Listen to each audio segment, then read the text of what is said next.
umetutetea Bwana Yesu, mpaka leo tunasimama tunakuadhimisha Mungu wetu, tunasema asante.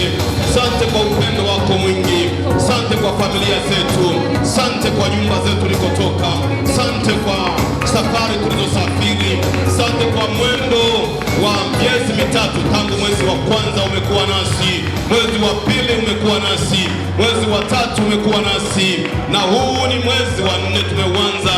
Hii ni wiki ya kwanza, tunanena uzima wa ufufuo, tunanena uzima kwa waliokufa, tunanena uzima kwa wagonjwa. Mwezi wa 4 unene uzima kwa walio na changamoto mbalimbali, unene uzima kwa walio hospitalini, unene uzima kwa walio lala vitandani, unene uzima kwa kila mmoja anayepita kwa changamoto mbalimbali, maana ni mwezi wa ufufuo, ni mwezi wa uzima, ni mwezi wa ushindi. Tunakushukuru Mungu wetu, tukiamini umetenda na uko pamoja na sisi na utatushindia, na amani yako itakuwa na kila mmoja mmoja kupitia Kristo Yesu Bwana Mwokozi na Mfalme. Kila mwenye imani aseme amina. Kila mwenye imani aseme amina.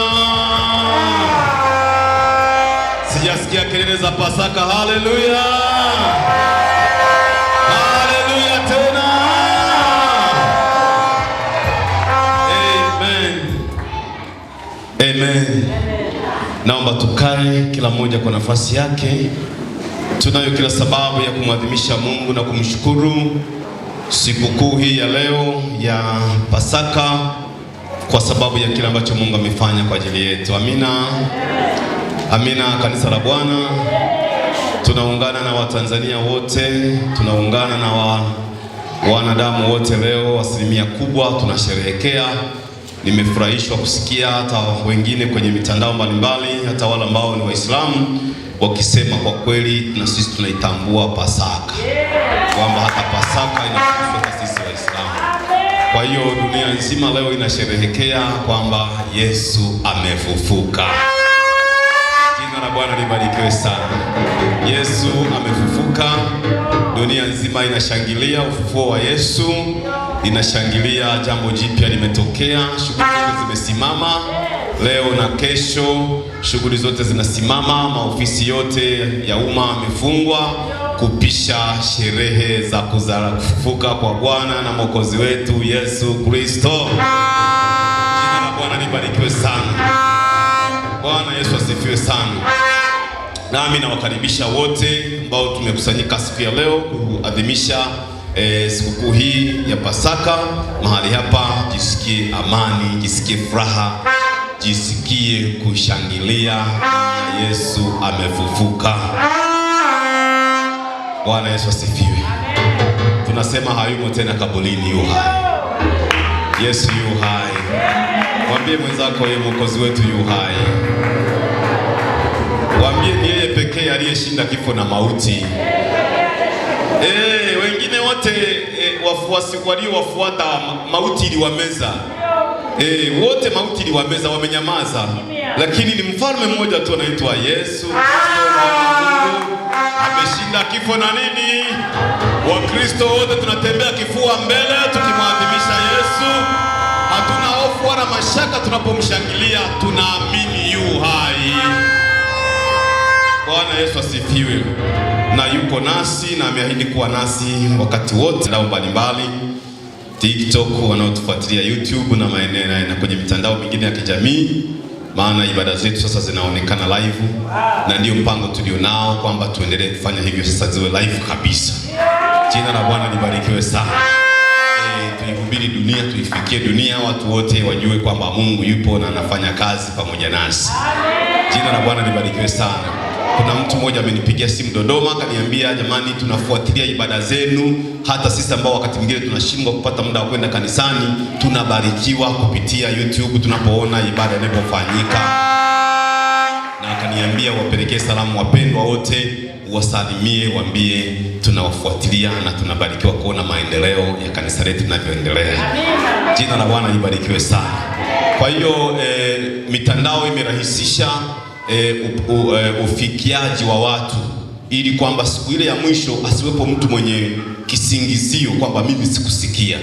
Kwa hiyo watu wanaweza wakasikia, wako mbali wakasikia, hata wasiopenda tutakuwa na peruzi kwenye mitandao, atakutana na mahubiri. Jina la Bwana libarikiwe sana. Hata asiyeamini atakuta bado injili inaendelea, atakuwa kwenye simu yake ameweka bando, ana peruzi hivi, anamkutana na mahubiri anaimba. Anamwambia Yesu ni Bwana, atasikia tu Yesu ni Bwana, hata kama atapita haraka, lakini amesikia Yesu ni nani. Sema amina. Jina la Bwana libarikiwe sana. Mitandao yote leo itajaa habari za kufufuka kwa Yesu, ibada mbalimbali, makanisa mbalimbali, kwaya mbalimbali, watumishi mbalimbali wanahubiri, wanasema Yesu ni nani? Ni Bwana. Ameshinda kifo na nini? Na mauti. Sasa hutaki, si utakubali tu. Maana kama dunia nzima inashangilia, wewe si utaona aibu? Jina la Bwana libarikiwe sana.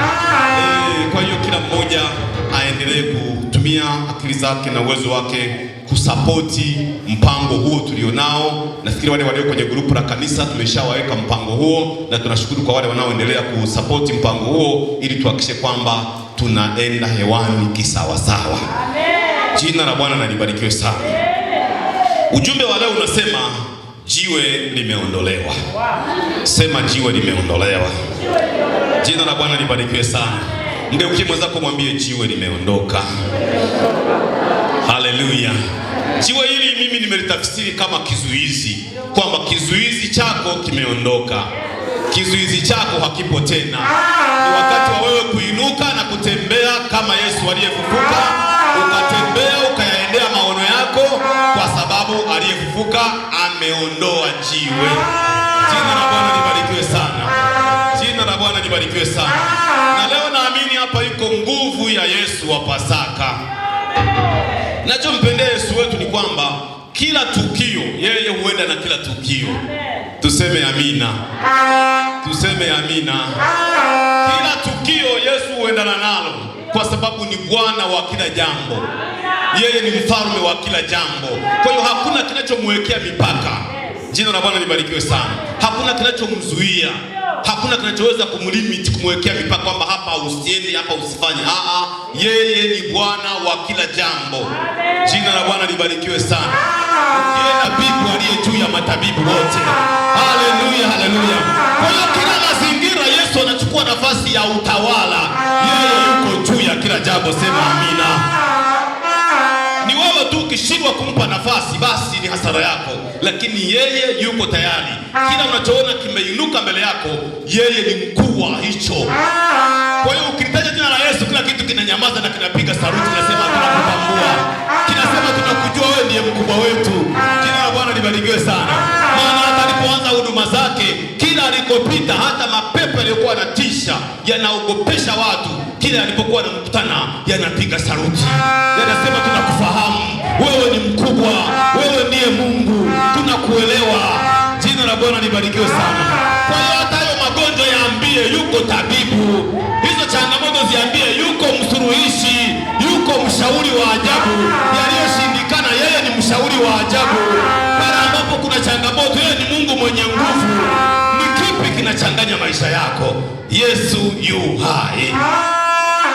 Na niwaambie, kama ningezaliwa kwenye familia ya Wakristo, nikakulia kwenye familia ya Wakristo, nikabatizwa, nikapewa hata kipaimara, Bwana Yesu asifiwe sana, nikafundishwa hata Biblia, lakini kama ningegundua kwamba Yesu naye alipokufa bado yuko kaburini, nisingekuwa Mkristo. Umeelewa nilichokisema? Kama ingetokea kama wewe unayenisikiliza umezaliwa kwenye familia ya Kristo au umezaliwa kwenye familia ya dini fulani, halafu ukakuta kwamba yule unayemwamini, unayemfuata, kifo kilimshinda, hana nguvu juu ya kifo, hana uwezo juu ya mauti, bado yuko kaburini mpaka leo, hiyo imani ningeisaliti. Hiyo imani ningeiasi. Sasa ningebaki na mashaka, mimi nikifa itakuwaje? Nitafufuliwa na nani ikiwa bosi wangu hakufufuka? Kwa hiyo kifo ana nguvu kuliko bosi wangu. Basi hiyo imani ina kasoro. Naomba uicheki, uipitishe kwenye maabara waipime. Kama kama unafika unakokwenda.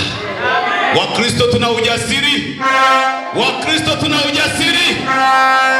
Nasema wafuasi wa Kristo tuna ujasiri. Tunasimama na mfalme aliyeshinda kifo na mauti. Tunasimama na mfalme aliyeshinda mauti. Tunaposema Yesu ni Bwana, tunamaanisha ni Bwana wa kila jambo. Sema amina. Jiwe limeondolewa. Jiwe halipo. Halipo. Halipo. Na kitu kinafurahisha ni kwamba nyakati zile wao udongo haukuwepo, walikuwa waziko kutumia udongo. Walikuwa wanachonga miamba. Wanachukua maiti wanaweka mle. Wanatafuta jiwe likubwa wanaweka. Na kinachotia moyo ni kwamba kaburi la Yesu lilitofautishwa na makaburi mengine. Kwa vipi? Lilikuwa, maandiko yanasema lilikuwa ni kaburi jipya. Na walipomweka kwenye hilo kaburi jipya, maandiko yanasema walilalamika, walipeleka malalamiko, wakasema tulisikia ni Yesu pekee. Hutaki uache ni mfalme. Hutaki uache ni mfalme. Ukatae kumsema mimi nitamsema ni mfalme. Nimemwona. Anajitosheleza. Hahitaji nyongeza. Hahitaji kutetewa. Hahitaji tushike mipanga. Hahitaji tushike mawe. Hahitaji tushike fimbo tuandamane tumtetee. Hapana. Anajitosheleza. Maaskari wakasema tulimsikia akisema kwamba baada ya siku 3 atafufuka. Kwa hiyo mfalme, ewe kiongozi wetu, ewe mtawala, tunakuomba uruhusu, utoe oda, utoe amri kaburi lake lilindwe. Kaburi lake lifanyeje? Lilindwe. Na mimi nafurahi hoja hiyo waliokuwa nayo ilikuwa ni ya maana. Wasingeilinda wangefanikiwa kueneza uongo kwamba wanafunzi walimuiba na watu wangeamini. Habari njema ni kwamba serikali ya Kirumi ya wakati huo iliweka walinzi. Walinzi wakawepo, wakalinda waone. Walikuwepo walinzi. Mwanadamu asingekuja kukaribia, mtu wa kawaida asingeweza kukaribia. Waliweka walinzi. Mkakora, ngoja mweke walinzi ili muondokane na uongo, muondokane na udanganyifu, muondokane na mashaka, muondokane na kudanganya jamii. Walinzi walikuwepo, wakalinda. Tuje tuone mwanafunzi anakaribia hapo, maana walijua wanafunzi ni wajanja. Yesu huyu wanamuita mjanja, walimuita mjanja. Ngoja tusome. Maandiko yanasema wanamuita mjanja. Mathayo 27. Mathayo 27. Sikia maandiko yanavyosema. Jina la Bwana libarikiwe sana. Uko hai useme amina. Haleluya, haleluya. 27:62. Nasoma mwenyewe, maana wengine hamjafika. Mathayo 27 nasoma mstari wa 62. Biblia inasema hivi. Very interesting story. Ni story inayofurahisha sana. Haleluya. 62. Nasemaje? Maandiko nasema hivi. Hata siku ya pili iliyo baada ya maandalio. Iliyo baada ya nini? Ya maandalio. Wakuu wa makuhani na Mafarisayo wakamkusanyikia Pilato. Sema wakamkusanyikia Pilato. Pilato ndo tungesema leo ni jaji mkuu wa sasa hivi. Jaji mkuu. Wakasema, Bwana, tumekumbuka kwamba yule mjanja. Sema yule mjanja. Ukikuta mtu anajifanya eti ni mjanja, mwambie wewe umechelewa. Haleluya! Yuko mjanja wa wajanja. Na yeye hakujiita mjanja. Watu waliomuona walikiri kwamba huyu ni nini? Mbele ya mauti ni nini? Mbele ya mapepo ni nini?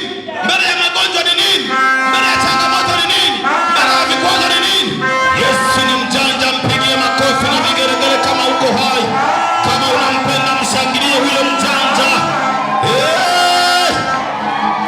Wakasema, Bwana tumekumbuka. Akawauliza, mmekumbuka nini? Tumekumbuka kwamba yule mjanja alisema alipokuwa kali hai.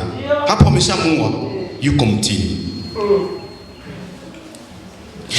Yule mjanja alisema alipokuwa nitafufuka. Anasema akiwa hai. Sema akiwa hai. Basi wanatoa ushauri, amuru kwamba kaburi lilindwe salama hata siku ya tatu, wasije wanafunzi wake wakamwiba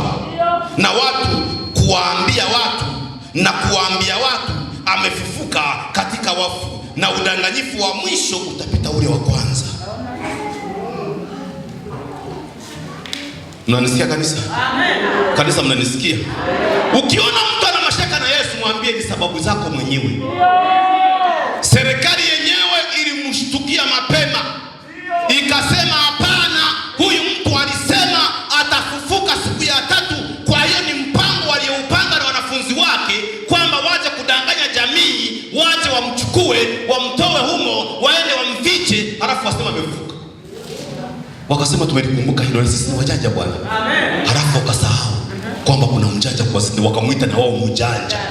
Wanajifanya wajanja, halafu wasema yule mjanja. Kwa hiyo nyinyi sio wajanja, kwa hiyo nyinyi ni wajinga. Tuseme amina. Tuseme amina. Tuseme amina. Tuseme amina. Ushauri. Pilato akawaambia, mna askari, mna nini? Askari. Nendeni mkalilinde salama kadiri mjuavyo.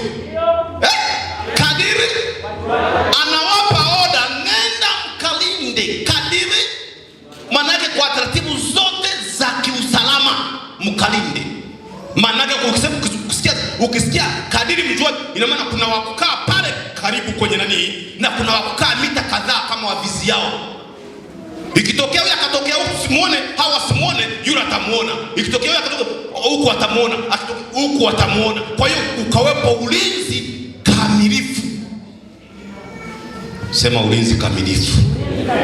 Kwa hiyo kaburi la Yesu kwa mara ya kwanza duniani, kwenye historia za marehemu wote waliwahi kufa, na kwenye historia za makaburi kuwahi kutokea duniani, na kwenye historia za kuwahi kufa wafalme, ndo kaburi la kwanza na ndo la mwisho kuwahi kulindwa ulinzi wa namna hili. Wengine hawajanielewa. Unajua, sikia, mimi nimeenda kwenye kaburi la Nyerere, hadi na ulinzi huu pale Butiama nimeenda. Wamelijengea vizuri, watu wanaingia, wanaangalia, lakini halina ulinzi wa namna hii. Bwana Yesu asifiwe sana. Juzi mheshimiwa amekufa, rais wa awamu ya 5, kaburi lake lipo kawaida. Walinzi waliopo ni wale ambao kwa kawaida za kulinda nyumba za watawala na nini wa kawaida. Lakini hakuna askari mwenye silaha anayekaa kaburini ameshika. Tena yuko standby na nini, na risasi ziko chini, amengoja kitakachotokea. Watawala wote. Nimeona mazishi ya wafalme ya watawala mpaka kina Queen walipokufa wale wa Uingereza. Ibada zao zimeenda hivyo, na mazishi yao ilikuwa ya kifaro ya kijeshi na nini, lakini wakimaliza ile jeshi linaondoka linaenda. Ni kaburi pekee. Ni kaburi pekee la mwanaume pekee dunia nzima limewahi kulindwa siku tatu. Maaskari wako pale usiku na mchana. Haijawahi kutokea tena. Hebu tuongeze makofi. Naomba kama hauna fitina piga makofi. Naomba kama hauna kijicho piga makofi. Naomba kama hauna fitina changamkia makofi na vigelegele kwa jina la Yesu. Halafu nakataa sio mfalme. Halafu katae sio bwana.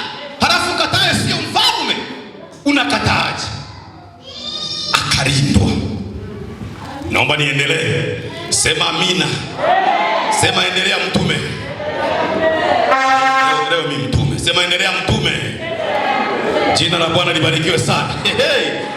Kwa hiyo mna askari, nendeni mkaribie ipasavyo. Siku ya mstari 66 wakaenda. Sema wakaenda. Wakalilinda kaburi salama. Tofauti ya pili, lile kaburi la Yesu ili litofautishwe na makaburi mengine, lile jiwe lililowekwa pale kuzuia likagongwa na nini? Wa kiserikali, muhuri wa moto. Sema muhuri wa moto. Ukawekwa muhuri. Maana yake nini? Wasije wakaliondoa lile jiwe kwa ujanja, wakaleta jiwe wakamtoa, wakaleta jiwe lingine wakaliweka, alafu wakasingizia Yesu amefufuka. Kwa hiyo ukiligusa tu lile jiwe, ukiligusa ni kama bahasha, mtu anapotumia bahasha akagonga muhuri pale, ukiifungua ule muhuri unachanika. Tunawahi kuona Kwa hiyo wao waliweka muhuri kama ishara ya kwamba akiligusa mtu tu kulitikisa lile jiwe, basi ule muhuri unaharibika. Kwa hiyo kila mmoja alikuwa ni attention lile jiwe lisiguswe. Lakini pia utofauti wa kaburi la Yesu na makaburi mengine ni kwamba kaburi la Yesu kwamba ni mtu pekee, ni mtu wa tofauti, sio wa kawaida, na kaburi lake sio la kawaida, likatofautishwa na makaburi mengine. Tuseme amina. Tuseme amina. Leo kuna kaburi gani tofauti na makaburi mengine? Kama ni ya kuslide, wana slide. Niliwahi kuzika kaburi msiba mmoja wa kiongozi mmoja wetu wa kanisa, alikuwa askofu wetu wa Mara Kaskazini. Nilikuwa na waziri mkuu na huyu ambaye sasa ni makamu wa rais, katibu mkuu. Mimi ndio nilikuwa kiongozi wa ibada hiyo. Kule kwa mzee Gachuma ambaye ni mjumbe wa kamati kuu ya CCM taifa. Mke wake alikuwa ni askofu wetu kwenye kanisa letu. Sasa tulipokufa hiyo ibada, mimi ndio niliongoza pamoja na Dr. Daniel Youma akiwa mhubiri, mimi nikiwa kiongozi wa ibada. Jina la Bwana libarikiwe sana. Lakini niliona walivyotengeneza ile jeneza, kile kifuniko cha kaburi, wanatengeneza, wanaweka na picha yake. Wakati wa kusema tunafunika sasa, wanagusa tu. Vijana waliojiandaa kitaalamu wanagusa tu, wanasukuma, kinaenda shapa, kinafunika pale kwenye kaburi. Nimemaliza mwako na kuzika, tutaye. Nimemaliza kuzika. Bwana Yesu asifiwe sana. Nimeona na kwa wafalme wengine wanafanyia hivyo, na viongozi wengine wa serikali wanafanyia hivyo. Kwa hiyo hakuna tofauti. Hakuna tofauti. Lakini kaburi la Yesu pekee liligongwa muhuri.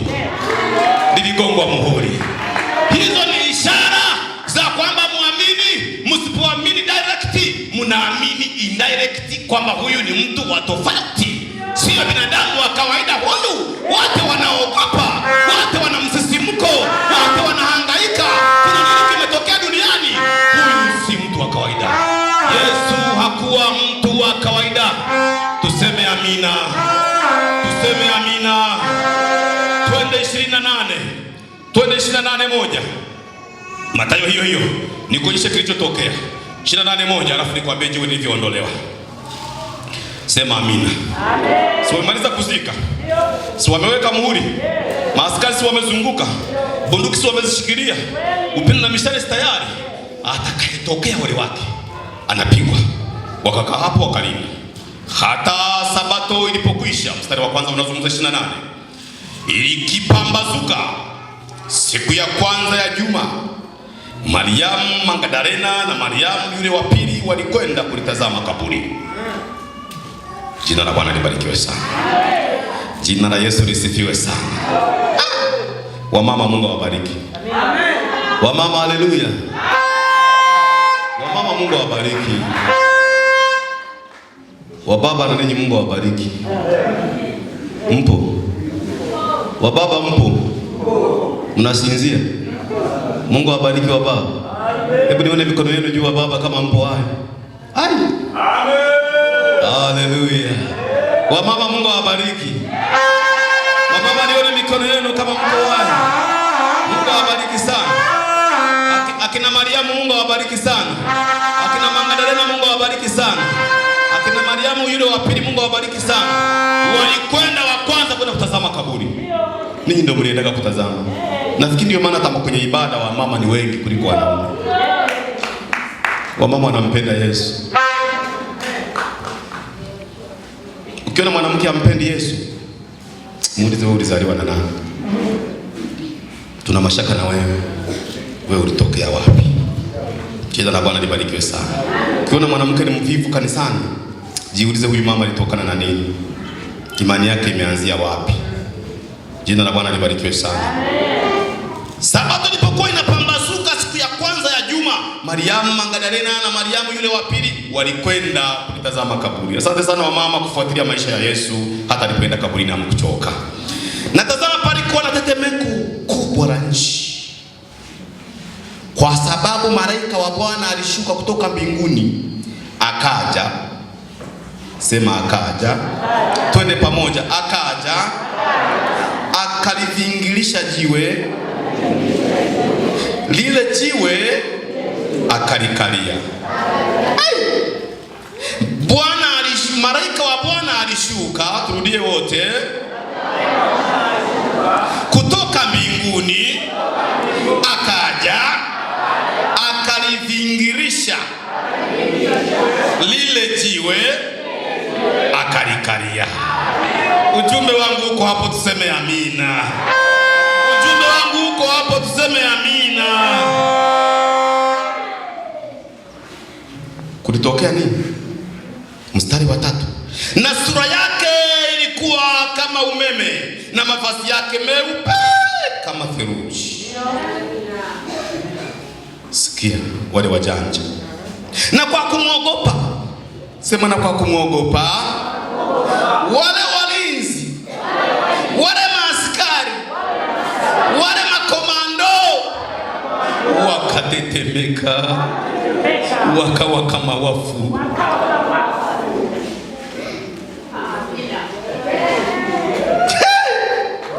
Haleluya! Malaika akajibu akawaambia wale wanawake, msiogope ninyi, kwa maana najua ya kuwa mnamtafuta Yesu aliyesulubiwa. Hayupo hapa, hayupo kaburini tena, kwani amefufuka kama alivyosema. Njoni mpatazame mahali aliporazwa. Hayupo tena kaburini, amefufuka. Njoo mkatazame. Sasa nisikilize. Shahidi wa kwanza kwamba Yesu amefufuka alikuwa ni askari.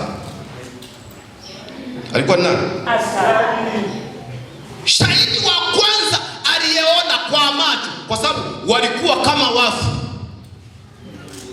lakini wanaona silaha wanazo iko.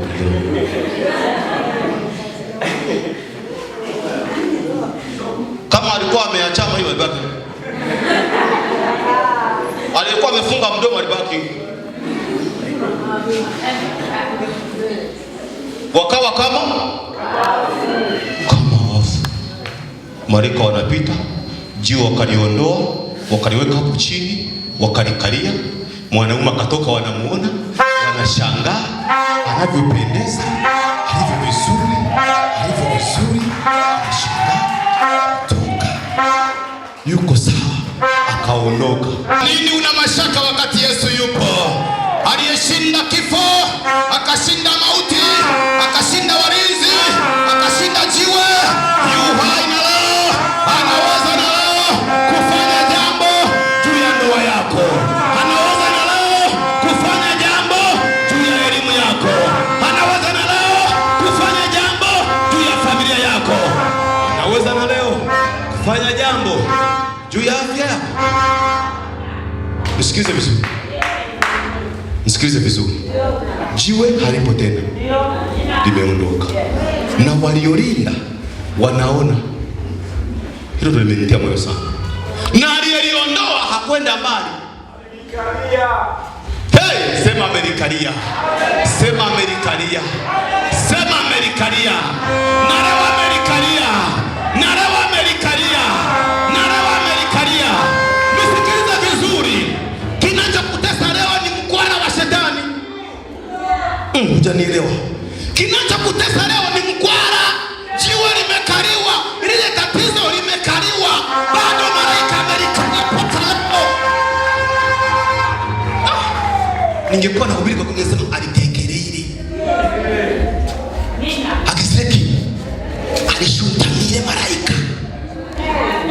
Iwe ndwaro amenoteso mtu wangu. Sasa kwa sababu ameokoka, wewe ugonjwa nije nikone tena. Amekalia.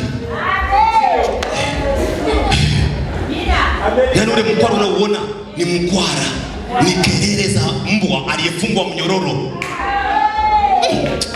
Watu najua hawaelewi eti. Yaani ule ugonjwa ungekulisha kuua kama singekuwa ameukalia. Yaani ule mchawi angekuwa alishakuua kama singekuwa amekaliwa. Lakini amekaliwa tekelezwe na mkama msukami. Hawezi kuamka, hawezi kufurukuta. Amerikalia.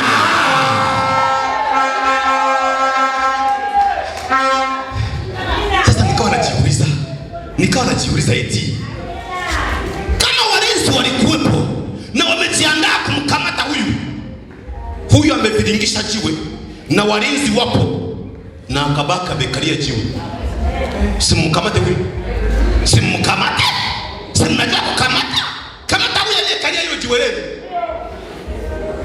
Wako kama wafu.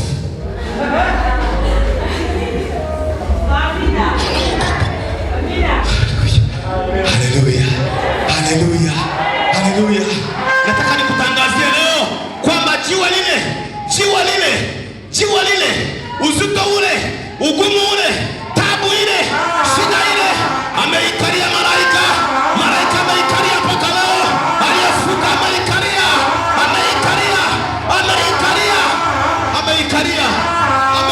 pokea.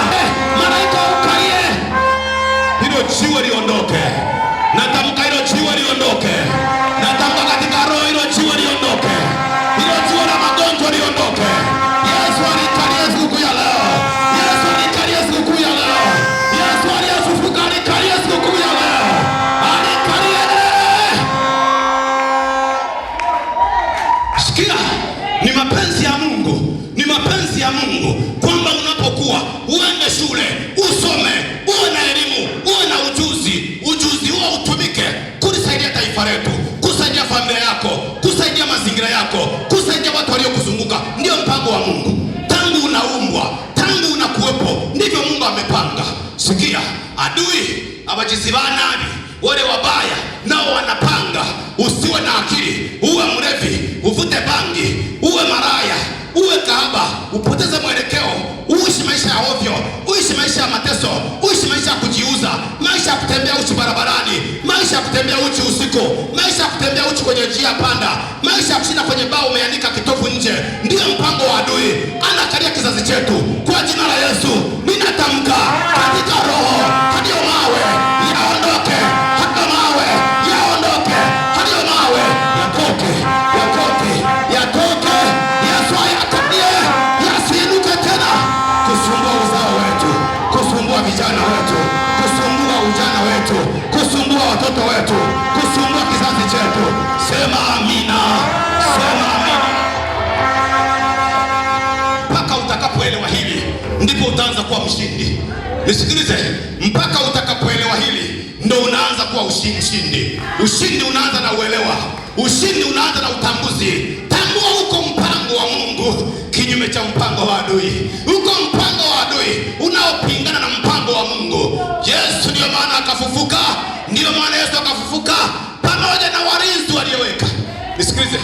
Nisikilize. Wanaokutisha ni walinzi. Ndio wanaokutisha. Ili usichomoke ukaenda kuomba, jiwe likatoka. Ili usichomoke ukaenda kuomba ukagundua. Sikia, kuna matatizo mpaka leo unayajua yalikuwepo kabla hujaokoka, lakini karibu ufe, karibu ujiue. Baada ya kuokoka ukaomba, macho yakafunguka, leo umeyaona kama mambo ya kawaida. Kweli si kweli? Kweli si kweli? Kuna imani imeingia ndani yako, umejua nina malaika yuko pamoja na mimi, ametakatifiwe huyu mchawi hata kama ni jirani yangu. Mpaka leo hajahama yule mchawi, si bado yupo? Si bado yupo yule mchawi bado? Si bado yupo ile mizimu ya kwao? Si bado haijabadilika? Mbona bado upo? Mbona upo mpaka leo? Nini maana yake? Kabla hujawa na Yesu ulikuwa unatishwa na walinzi wa giza walioshikilia hatima yako kwamba usichomoke, wanaotisha ndoa yako kwamba isiendelee, wanaotisha uchumi wako kwamba usiendelee. Walisimama wakutishe, na kwa kuwa ulikuwa peke yako, hauna Mungu, uliogopa, uliumba, ulihangaika, ulikosa amani. Kama Yesu akiwa kaburini. Angelikuwa binadamu kama mimi, halafu akapewa neema ya kuchungulia nje ya kaburi lake, akaona wale walinzi waliozunguka pale, akaona yale maslaha yaliyozunguka pale, angesema ole wangu, sitatoka humu, nikitoka wataniua. Kwa hiyo angeenda kwa kaburini, angeenda kwa kaburini akiogopa walinzi nje, akiogopa walinzi nje. Nisikilize, yale uyaonayo, yale uyaonayo, yale uyaonayo, yale yaliyokuzunguka, ukiwa na Yesu, ukiwa na Yesu aliyefufuka, yatokee, yaende, wala usiogope. Wewe yaende, wewe yaende.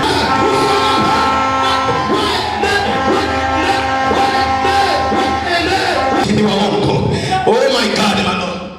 Hao walinzi ni waongo. Jina la Bwana libarikiwe sana. Sikia, wanaweza kukwambia hivi, unajua mimi baba yangu mpaka anakufa kuwahi kujenga nyumba. Alipojitahidi kujenga, alijenga basi. Unajua nyumba za basi? Unajua nyumba za basi? Nyumba za basi. Mpaka baba yangu anakufa alikuwa amejenga basi. Nakumbuka nyumba ya kwanza tulioingiamo ya iliyo tofauti na basi, alijenga kaka yangu kwa kusaidiana na marehemu mama yangu. Mama anakata nyasi, alafu kaka anajenga, alafu tunaezeka nyumba nyasi. Jina la Bwana libarikiwe sana. Nisikilize vizuri.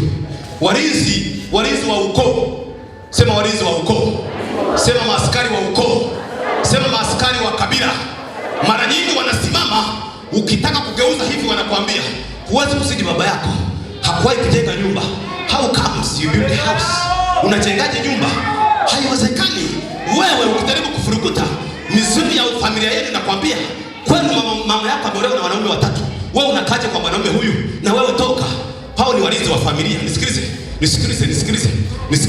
Ukitaka kuinuka kiuchumi, na wewe unapambana, unapambana pikipiki, unapambana, unataka kununua gari, unapambana. Walinzi wa ukoo wenu wanakuambia, nani kwani alikuwa na gari? Nani kwani aliwahi kununua gari? Hao walinzi wako kwenye kaburi la ukoo wenu, kaburi la umaskini wenu, kaburi la kutolewa kwenu, kaburi la taraka lenu, karibu na magonjwa ya kwenu, karibu na vifo, kaburi la vifo vya kwenu. Walinzi wako pale wanakuambia, wewe huwezi kuchomoka kwenye hili kaburi. Nataka leo useme nachomoka. Nataka useme leo nachomoka. Nataka useme leo nachomoka. Natoka by power, by force, by power, by force. Toka mo.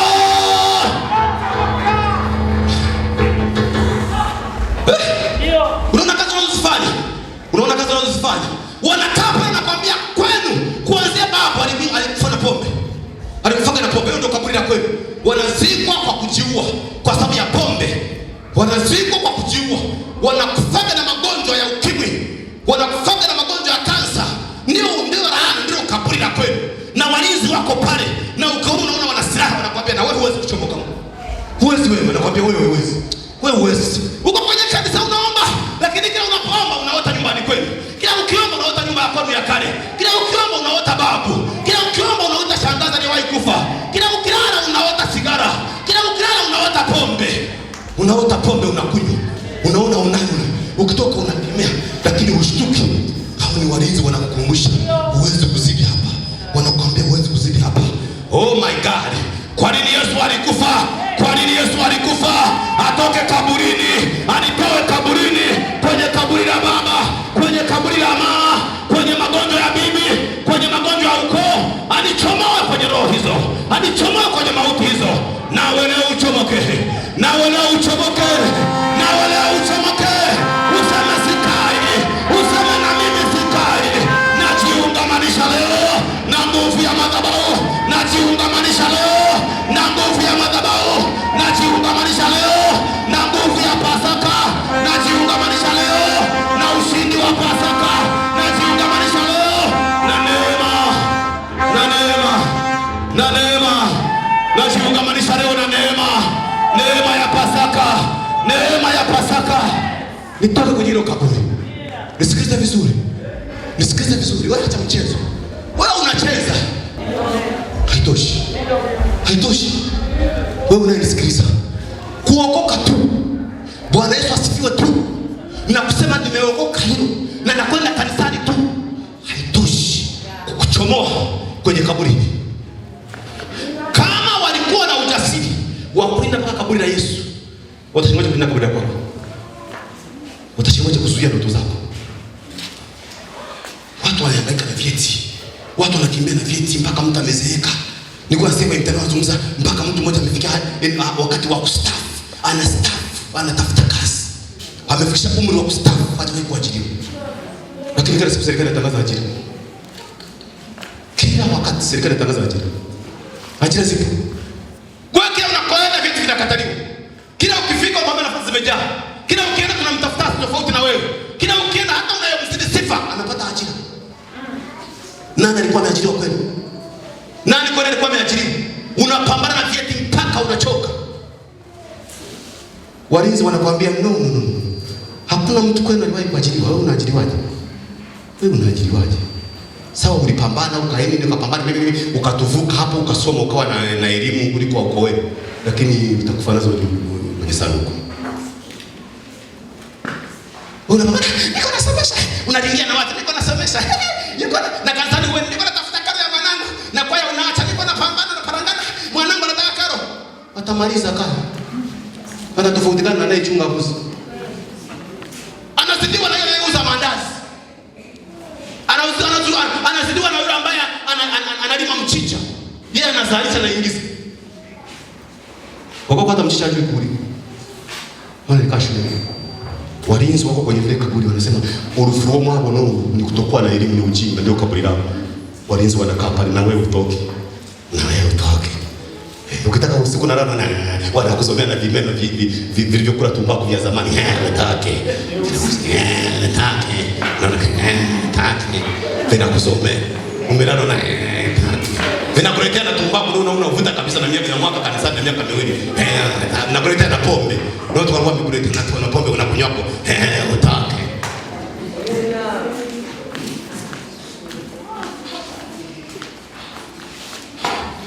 Haleluya. Haleluya. Sasa niwaambie. Jiwe kwetu halipo. Kwetu jiwe halipo. Kwangu jiwe lilitoka. Ndio. Kwetu lilitoka na wamelikalia. Jina la Bwana libarikiwe sana. Na wamelikalia malaika amelikalia, nilisema sitakuwa kama walivyokuwa. Yes. Ndio niliambiwa baba yangu wakati anafanya kazi na wazungu, aliwahi kwenda na ndege mpaka Kongo kwenye mashimo ya dhahabu kule Katanga. Na mama akarudi na ndege. Sasa mimi nikasema kama baba aliwahi kwenda na ndege, basi huo ni mlango. Na mimi kwanza leo safari za Dar es Salaam za Mwanza za wapi nimeacha kwenda na basi. Nimeacha kabisa. Siku hizi naruka. Napita hewani. Naenda na ndege. Kwa nini sasa? Kwa nini? Hilo jua liishe. Hilo jua nimelivuka kwamba siwezi kuendelea kusafiri na basi. Nachomoka. Hamkunielewa. Ngoja nirudi. Kila mara, kila siku jifunze kuwa tofauti na tamaduni na mila na desturi na mateso uliyoona kwenu.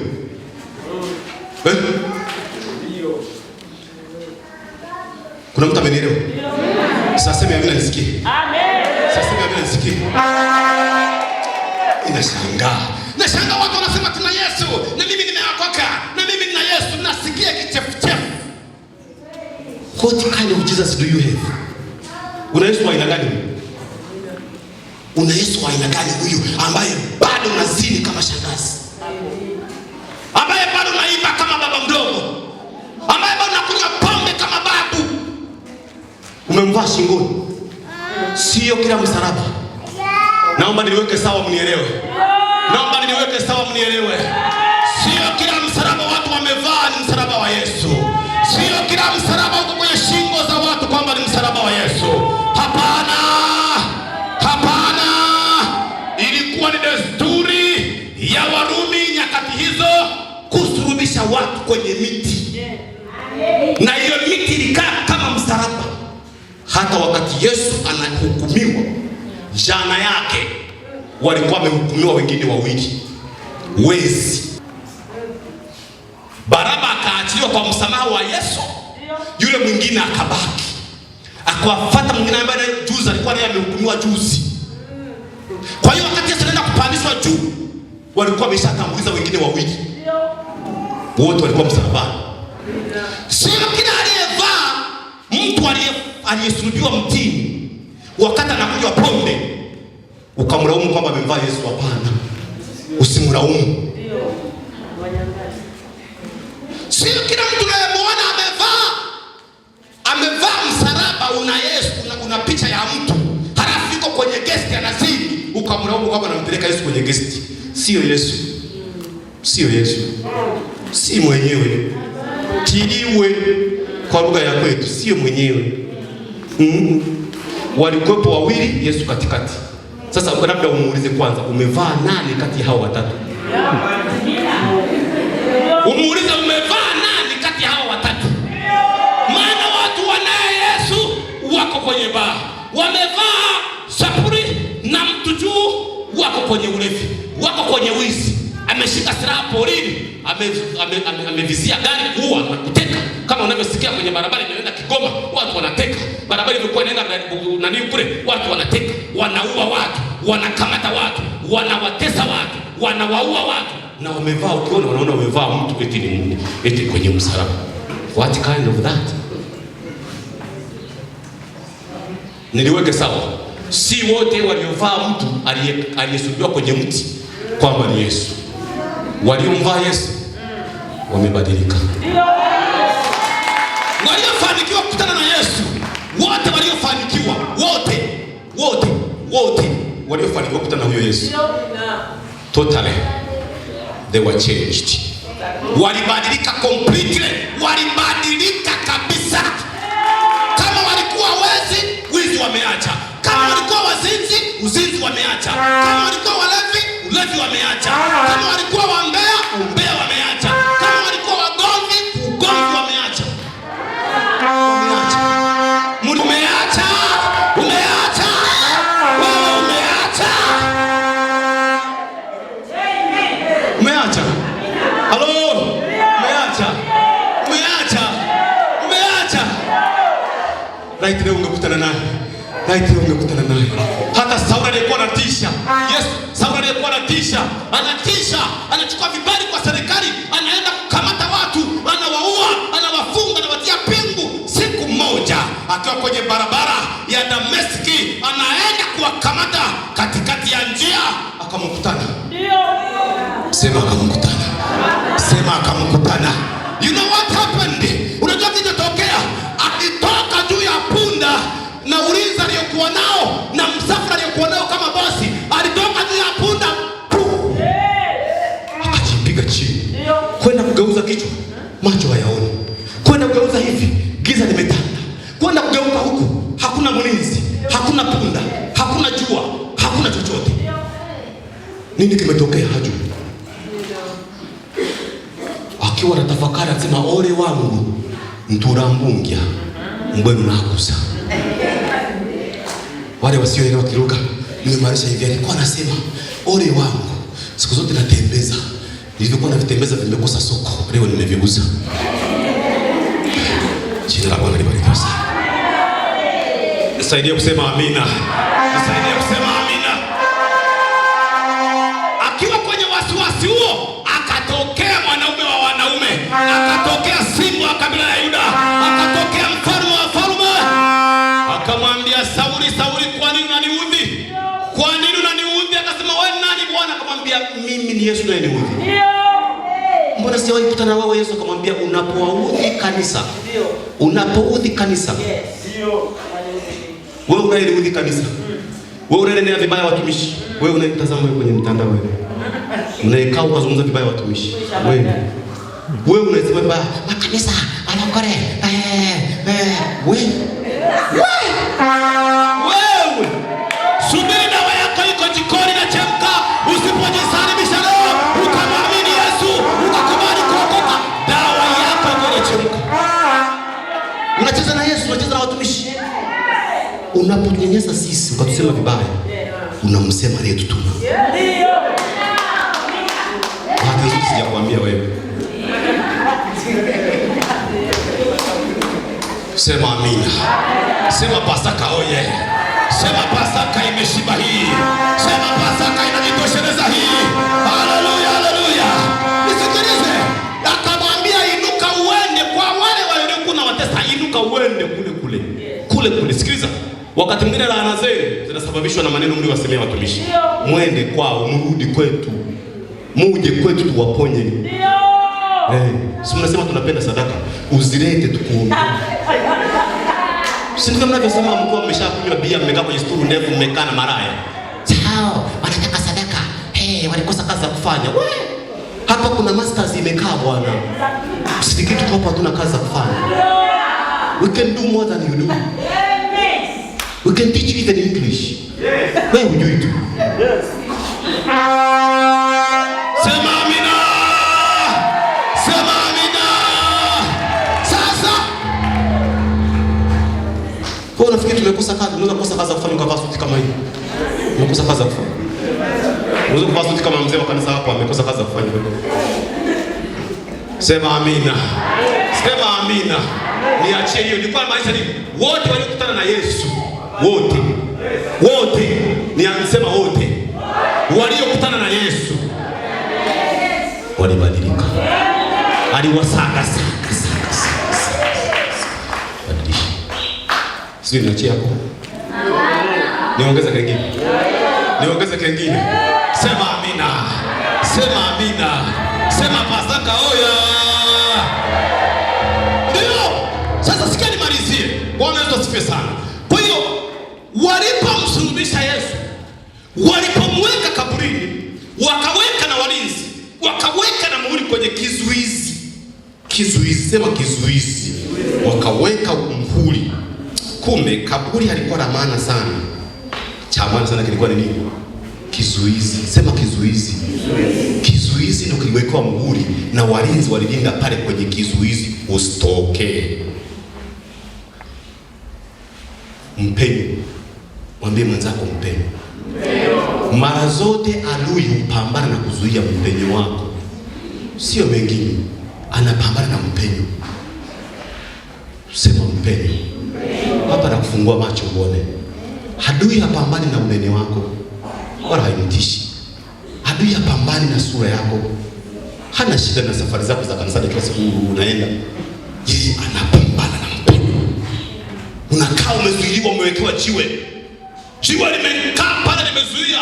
Unaparangana, nenda rudi, pambana Dar es Salaam. Kama watu umezunguka maeneo yote, nenda umeombea, umeweka mikono mpaka kasoro miguu. Wanaomba. Umekunywa maji kasoro ya maiti.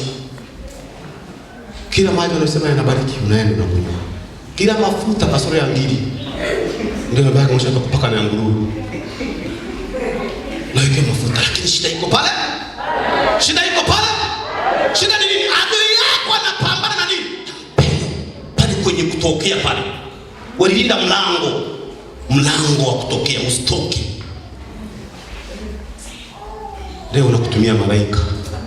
Leo nakutumia malaika. Kwa maombi haya na kutumia malaika aende kwenye mpenyo wako, aondoe hilo jiwe, aliviringishe, alikarie, walinzi wawe kama wafu.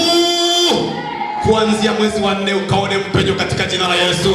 Ukaone mpenyo wa ndoa, ukaone mpenyo wa familia, ukaone mpenyo wa watoto wako, ukaone mpenyo kazini, ukaone mpenyo wa uzao, ukaone mpenyo kwa tumbo lako, ukaone mpenyo kwa mume wako, uone mpenyo kwa watoto wako, uone mpenyo. Uone mpenyo mpendwa. Kwa uko hapa na Mungu amekuleta hapa na leo Mungu amekuweka hapa na kutangazia jiwe limeondolewa. Haliko tena juu yako. Jiwe liondoke leo. Jiwe liondoke leo. Sema linaondoka. Inua sauti, sema linaondoka. Naona mpenyo leo. Naona mpenyo leo. Sikia, mpenyo unatambuliwa na kibali. Sema kibali. Mpenyo unatambuliwa na kibali. Unakubalika hata kama una sura imekaa kushoto. Kibali kisha kuja unapendwa kuliko wengine. Wala uhitaji Carolite.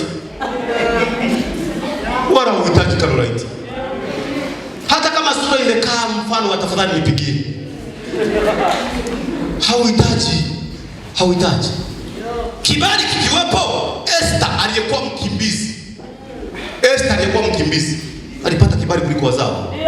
Akaolewa kwa mfalme. Anaolewa kwa nini? Baada ya kufunga siku ngapi? Siku 3. Anatokea bila mfalme, anasema unataka nini hata nusu ya ufalme tugawane? Maana angesema toka unipishe, angeamka kaondoka. Kibali. Kibali usoni pako. Kibali kwenye biashara yako unayofanya. Unapofanya unafanya hasara. Naomba nikuombee kibali. Unauza samaki upate kibali kwenye samaki wako. Hata wale wanaosumbua wengine wanaozuia, mtu mmoja akasema jamani wanasema ni wanazuia sijui samaki. Sasa jamani mnataka samaki aachishe mimi watoto wangu wafe? Eti mnakamata watoto wa samaki sio unafanya? Mimi sijasema mkamata watoto wa samaki, sio maana nyinyi si wavuvi. Nyinyi ndio mnavua. Sisi tunanua waliovuliwa. Ni sasa shida gani wanaosumbulia nini? Na kuombea kibali. Watokee ulikopita. Watokee umeshaenda. Wafike umeshapita. Hicho ndio kibali. Uongeze spidi kwenye miguu yako itangulie, wabaya wafuate. Miguu yako itangulie, wabaya wakute umeshaondoka. Neema ya Mungu na kibali vikiwa juu yako kibali. Hata kama unauza biashara ndogo ikapata kibali. Ikapata nini? Mwaka huu na wewe unajenga. Mwaka huu unanunua usafiri. Mwaka huu unatoka kwa nyumba za kupanga. Na unanunua kiwanja. Si kibali kipo? Hata umesema mimi nauza 5,000 samaki mmoja. Na kuna mwingine anauza 5,000. Wanachukua wako hapo sana kibali. Shida mnawauza siku ya ibada. Mnaharibu kibali. Mungu hawezi kukupa kibali wakati umemwasi. Hawezi kukupa kibali Mungu wakati umemwasi. Haleluya. Haleluya. Siku ya Bwana kuwa kwa Bwana. Kibali kiambatane na wewe cha Yesu aliyefufuka. Mapako wa Yesu uambatane na wewe katika jina la Yesu. Jina la Bwana libarikiwe sana. Jina la Bwana libarikiwe sana. Shinda kila ubaya uliosimama mbele yako. Chomoka kwenye kaburi la ukoo. Shindana na hiyo hali. Ndio maana umeokoka. Ndio maana umefanyaje? Ndio maana umeokoka kushindana. Kufanyaje? Na kila mazingira ya mama wadogo wako yaliyoshinda, mashangazi zako yaliyoshinda, baba wadogo zako yaliyoshinda, mateso aliyopata baba yako. Jina la Bwana libarikiwe sana. Bwana Yesu asifiwe sana. Kabla sijaokoka, nilipoanza kupambana mimi kujenga nyumba ilikuwa shida. Napambana na jenga nyumba inaanguka. Napambana jenga inaanguka. Bwana Yesu asifiwe sana. Jenga inagoma. Jenga inaanguka. Kumbe ni kale karana. Wale walinzi wanazundoa na iangusha wale walinzi. Sasa unaweza kujenga nyumba kwa sababu ile mshindi. Kuna mwanamke alikuwa kwenye ndoa mpaka sana. Baadaye anajiuliza, hivi nilishindwa, hivi ilikuwaje? Sasa ninajiuliza ilikuwaje? Yaani hata kichwa nitoa mimi sikielewi. Walinzi walimtanika fimba bado. Hata mwanamume hajamchukiza kivile. Wengine wanatandikwa mpaka wanang'oka meno ya mbele. Bado wanang'ang'ana na ndoa wao. Bila kusema kwa kidogo tu. Gani huyo? Dume hili. Nuksi na nitia. Mapere sui nini tere usoni. Anaondoka mtaani. Na wa mtaani wanadanganya. Wanashawishi. Kumbe na wao zimewashinda. Mtu anafikiri mtaani kuna raha. Nenda ukaingie maoni. Na utajua ni pazuri au ni kubaya. Ng'ang'ana na chako. Ng'ang'ana na chako. Halo? Amina. Wewe uliye nacho ng'ang'ana. Oho. Ng'ang'ana. Mnaelewa vizuri? Amina. Bwana Yesu asifiwe sana. Walinzi washinde kwa jina la Yesu.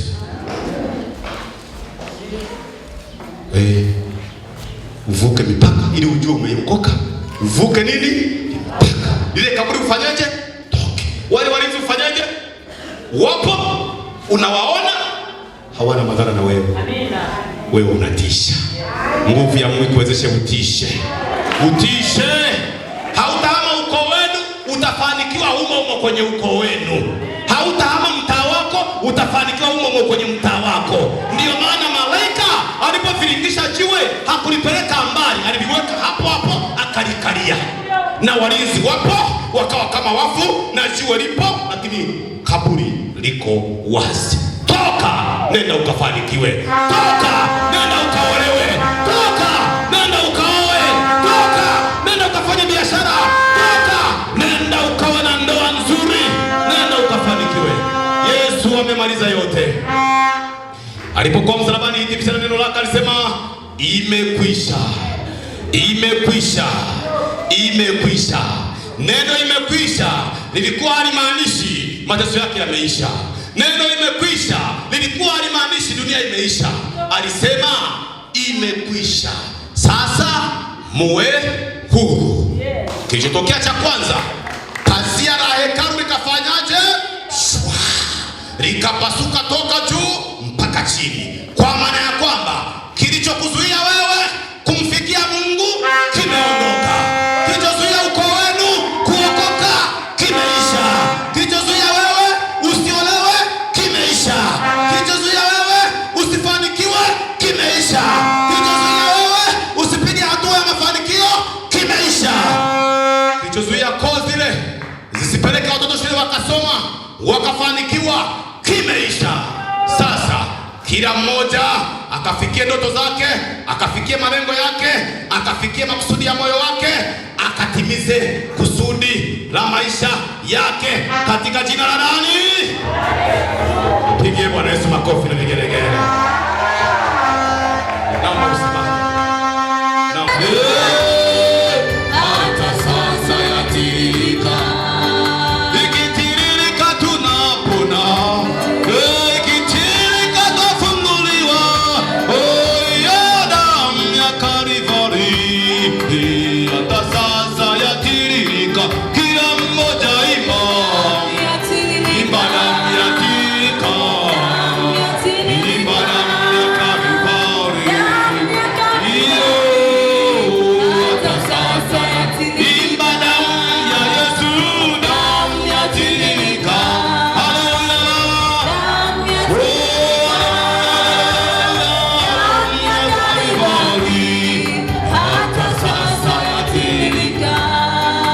Kitiririka wafunguliwa, vifungo vyako vinaisha. Hiyo damu ya Kalvari, hata sasa yatiririka. Imba damu, damu yatiririka, damu.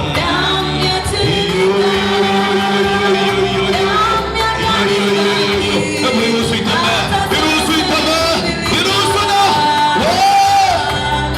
damu ikitiririka. Makaburi yako yanaachilia, makaburi yanaachilia. Mizimu, walinzi wa mizimu, walinzi wa familia, walinzi wa koo, walinzi wa kimazingira wanaachia.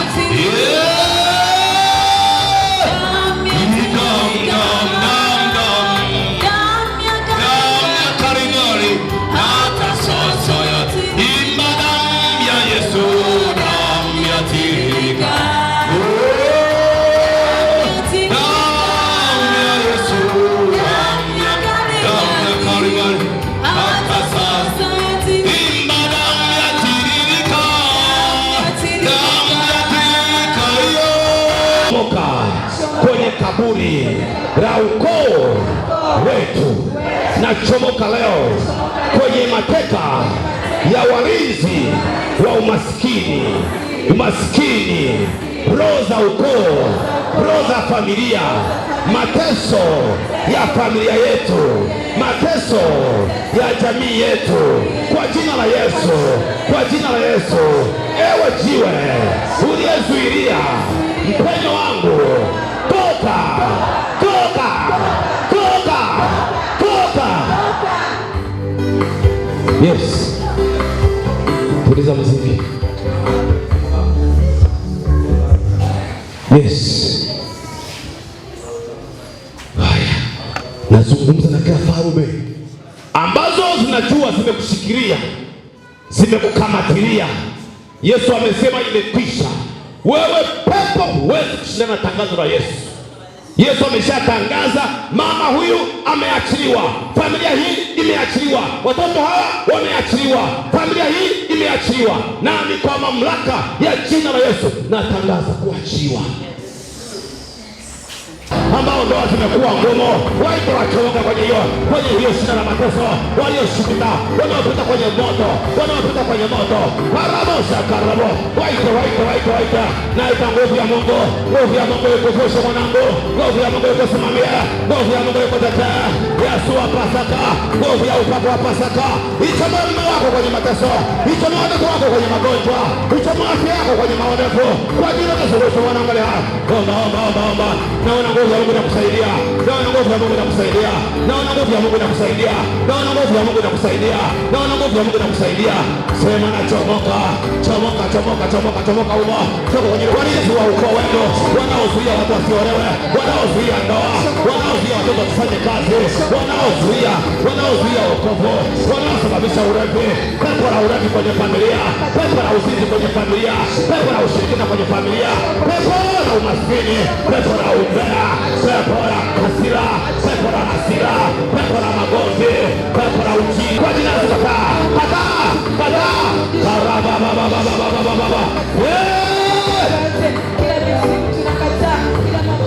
Ndio. Kataa. Zikataa hizo hali, zikatae.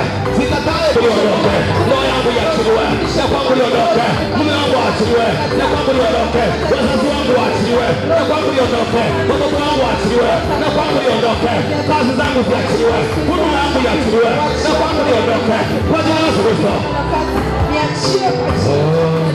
Niachie kwa jina. Bwana tunahitaji neema yako. Bwana tunahitaji.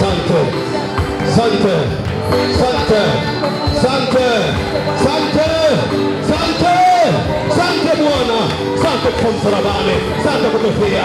Tunakombolewa sasa, tunawekwa huru sasa, tunawekwa mateso ya jamii yetu kwa jina la Yesu. Ewe jiwe uliyezuilia mpenyo wangu, toka.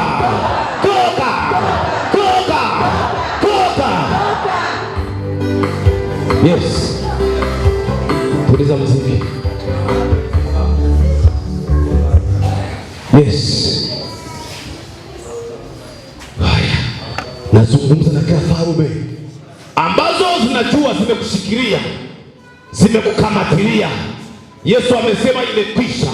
Wewe pepo huwezi kushindana na tangazo la Yesu. Yesu ameshatangaza, mama huyu ameachiliwa, familia hii imeachiliwa, watoto hawa wameachiliwa, familia hii imeachiliwa. Nami kwa mamlaka ya jina la Yesu natangaza kuachiwa. Jiwe limeondoka na kimeibwa. Walioiba kibali chako na watangazia kuwa kama wafu. Hawabebi tena kibali kwa jina la Yesu Kristo. Hawaibi tena kibali, hawaondoki na kibali chako. Yesu anasema imekwisha. Kibali chako kiletea kwenye mikono yako. Narejesha kibali kwenye mikono yako, rejesha kibali kwenye ufahamu wako, rejesha kibali. Pokea kibali, pokea hicho kibali cha Bwana kwenye ufahamu wako, pokea hicho kibali kwenye ndoa yako. Unatukanwa bila sababu, unapigwa wakati mwingine bila sababu, unadharauliwa bila sababu, unaona mambo hayaendi bila sababu. Ya uzima, hiyo wiki ya ushindi, hiyo wiki ya kushinda mabaya, wiki ya kushinda ubaya, wiki ya kushinda maadui, wiki ya kushinda uovu. Karabashaka. Hebu mshukuru Mungu. Pokea. Mungu sasa nimepokea. Sema kwa sauti. Pokea kushinda. Uwe na Pasaka njema. Uwe na wiki ya neema. Uwe na wiki ya uzima. Uwe na wiki ya kibali. Uwe na wiki ya uzima. Uwe na wiki iliyojaa neema. Uwe na wiki iliyojaa mpenyo. Uwe na wiki iliyojaa furaha. Wiki iliyojaa ulinzi. Wiki iliyojaa mafunuo. Wiki iliyojaa mipenyo.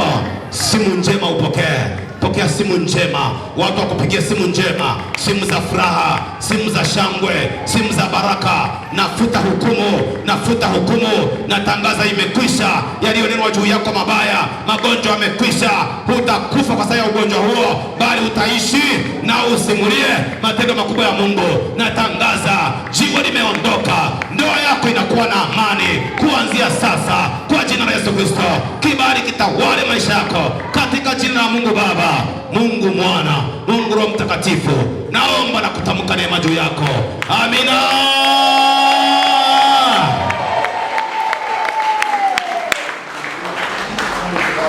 Haleluya. Nisikie kelele za shangwe. Nisikie kelele za shangwe. Nisikie kelele za shangwe.